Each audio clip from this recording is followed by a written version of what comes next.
You see, Jason accepted others as they were, and while he did not always agree with another person, he respected diversity and differences of thought. In the tradition of the great Will Rogers, who once said, "I never met a man I didn't like," Jason was a friend of extraordinary character and a man who couldn't say no to someone down on their luck. Now, while not a religious man in the traditional sense, he believed actions spoke louder than words. The late Senator Ted Kennedy, eulogizing his brother, the late Senator Robert F. Kennedy, remarked, "My brother need not be idolized or enlarged in death beyond what he was in life, but to be remembered simply as a good and decent man who saw wrong and tried to right it, saw suffering and tried to heal it." Cyrano once said, "I may climb to no great heights, but I will climb alone." And at the end of this day we call life, not all of us will climb to great heights. Some will need assistance and some will give up. Others will not try at all.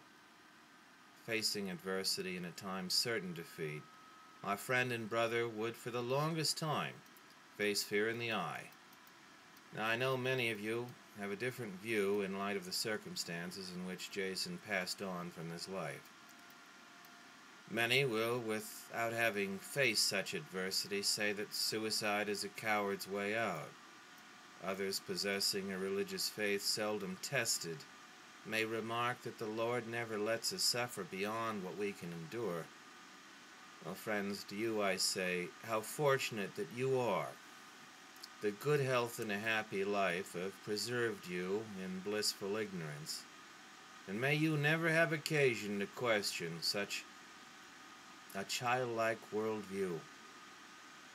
Suffice it to say, as one who administered to suffering and terminally ill as a chaplain in hospice, as I have, I can say to you, who hold such thoughts, you don't know what you're talking about.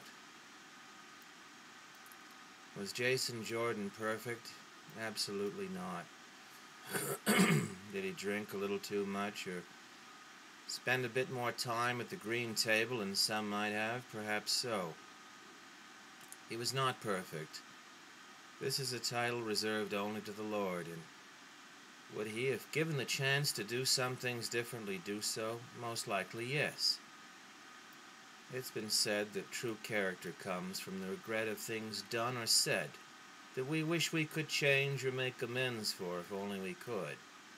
To attempt reconciliation, except where in doing so, might only open up old wounds or bring greater harm. You know, friends, life is a hard journey, and this realization becomes clear with the weight of age and maturity. This bitter fact applies to all people, without exception. The Apostle Paul summed it up very nicely in 1 Corinthians chapter 1 through 13, rather.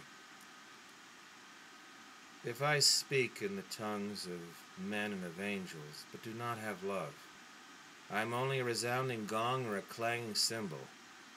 If I have the gift of prophecy and can fathom all mysteries and all knowledge, and if I have a faith that could move mountains but do not have love, then I have nothing. If I give all I possess to the poor and give over my body to hardship that I may boast, but do not have love, then I gain nothing. Love is patient. Love is kind. It does not envy, and it does not boast, and it is not proud. It does not dishonor others, and it is not self-seeking. It is not easily angered, and it keeps no record of wrongs. Love does not delight in evil, but rejoices with the truth. It always protects, always trusts, always hopes, and always perseveres. Love never fails. But where there are prophecies, they will cease, and where there are tongues, they will be stilled. Where there is knowledge, it will pass away. For we know in part, and we prophesy in part, but when completeness comes, what is in part disappears. When I was a child, I talked like a child, I thought like a child, and I reasoned like a child. And when I became a man, I put the ways of childhood behind me. For now we see only a reflection as in a mirror. Then we shall see face to face. And now I know in part. Then I shall know fully, even as I am fully known. And now these three things remain: faith, hope, and love. But the greatest of these is love.